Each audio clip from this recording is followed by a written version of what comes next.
everything in this world is an attack on Christianity, in my opinion. Every single thing that's out there, there is an agenda behind it all. This doorstop is an attack on Christianity. Our missing shed door is an attack on Christianity. The blue sky and the clouds are an attack on Christianity. The model aircraft above my head are an attack on Christianity. This chunk of bear poop is an attack on Christianity.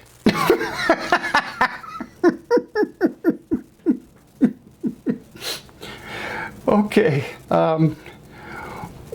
welcome to The Simple Skeptic. Please hit the like and subscribe button if you haven't done so already, and maybe you'll see some more hilarity. That was Matt Long, a co-conspirator with Flat Earth Dave, on the Candace Taylor podcast, and I don't think we need to go any further on that one at the moment. We'll just introduce him as a crazy person. Let's have a look at some other stuff that's been going on. Let's take a look at how we might be able to describe the problem of the flat earth to some people who are not quite acquainted with physics, astronomy, whatever, and try to get them back on the right path. This is the traditional view that is often seen of a gravitational well. It's a simple mesh design, looks like a net, with the earth laid down in it and creating a dimple. Well, if you look at it in two dimensions, that seems to cause a bit of a problem for some people because they might see it this way. They might see it as gravity at the bottom and just pulling things down.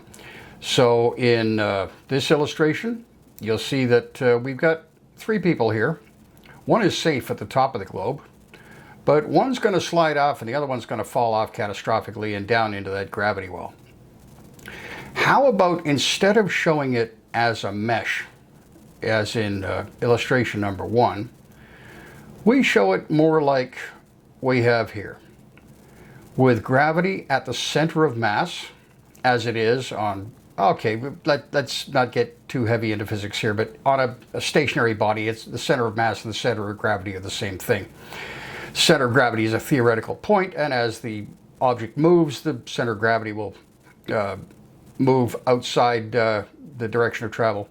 But anyway, did I say that right? Let's not worry about it for now. Let's not get too technical. Let's just say that gravity acts on the center of mass, and it's going to be pulling everything in towards it. These red lines you see are objects heading towards a planetary body like the Earth, and they're going to be pulled down towards the center of the Earth rather than underneath it, as we saw back in illustration number two. This might help explain it to people a little bit better. Let me know what you think. This is just some quick illustrations I drew up on Microsoft Paint, because I'm wondering if people are really getting confused by the normal way that things are explained.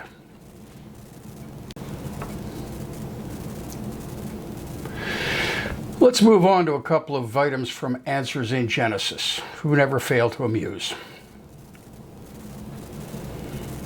Calvin Smith is a spokesperson for the Canadian branch of Answers in Genesis. Let's take a look at what he says here about Christianity and atheism. We need to teach children that they are all created in the image of God and thus have inherent worth, that there are moral absolutes which govern behavior in a civilized society, and that there is true meaning to life which gives us ultimate hope. Instead, evolutionists say we should teach them that they are the result of chance, that there is no absolute morality, and thus there is no meaning to life. Is this supposedly good for kids? Calvin, if there were moral absolutes and you got them from the Bible, then you're going to be burning witches to death, you're going to be stoning children to death for disobedience, you're going to be committing genocide against your enemies. There's all sorts of things in there you really don't want to go into. I hope. As far as we are the result of chance, yes, we're the result of chance, but that chance is acted upon by various selection pressures taking place in evolution that ensure that Some survive, some do not. No meaning to life? In the cosmic sense, no.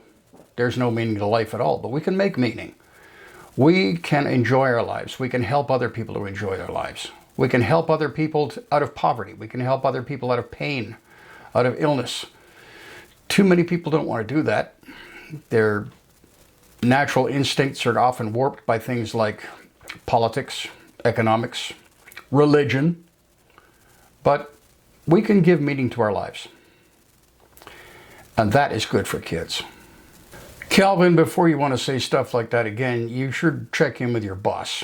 This is Ken Ham on what man is supposedly. I want you to notice something. The first attack was on the authority of the Word of God. In fact, the Apostle Paul in 2 Corinthians 11:3 warns us that the devil's going to use the same attack on us as he did on Eve. And what is that attack? To attack the authority of the Word of God. And you be like God. You be your own God. You decide right and wrong for yourself. And what is wrong with that? Making our own decisions instead of living by arbitrary decisions made by an unprovable God? Things like dietary restrictions, how we cut our hair, whether we cut the ends off our, And as we step back as Christians and look at this, we recognize that really sums up the sin nature of man, because we all sinned in Adam. The Bible makes that clear. So even though none of us watching this were around 6,000 years ago, we all sinned because of Adam and Eve. The sins of the father? Really? Come on. We all come from Adam. We're all sinners. We're all under the condemnation of death. That's why everyone will die. Death is a penalty for sin. But when you look at this, did God actually say, you will be like God? Our sin nature is we don't want to believe the Word of God. We would rather believe the word of fallible man. We want to be our own God. We want to decide what's right and wrong for ourselves. Your particular brand of religion teaches that that beautiful little baby you've got behind you is a filthy, rotten sinner from the time it's born and needs to be redeemed. Man, you're sick. Now let's have a look at their supposed science. A global flood on Mars? The planet Mars is marked with evidence of massive amounts of erosion, so much so that many scientists believe there was a global flood on Mars. Many scientists? How many? Because the only references I could find in a Google search were other creation scientists. And I say that knowing full well that there's really no such thing. But you're cribbing from your own people. No real scientist says there was a global flood on Mars. Now, our planet is also covered with evidence of a global flood. No, it isn't. Rock layers stretching across continents, miles of sediments laid down by water, and so much more. All of which has been explained fairly well by real scientists and real science. And yet most scientists refuse to consider there was a global flood on Earth. No scientists refused to consider it. They simply looked at other evidence and found out there were better explanations. Back in the days when flood geology was taken as a given, a lot of scientists examined it. It was through examining it that they came to conclusions that it probably didn't take place. Why do they believe in a global flood on a planet with no liquid water today, but reject one on a planet 70% covered in water? Because ultimately, it's a spiritual issue. You see, they don't want to believe the Bible's history.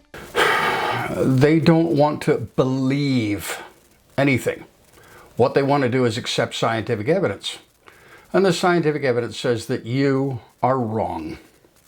Once again.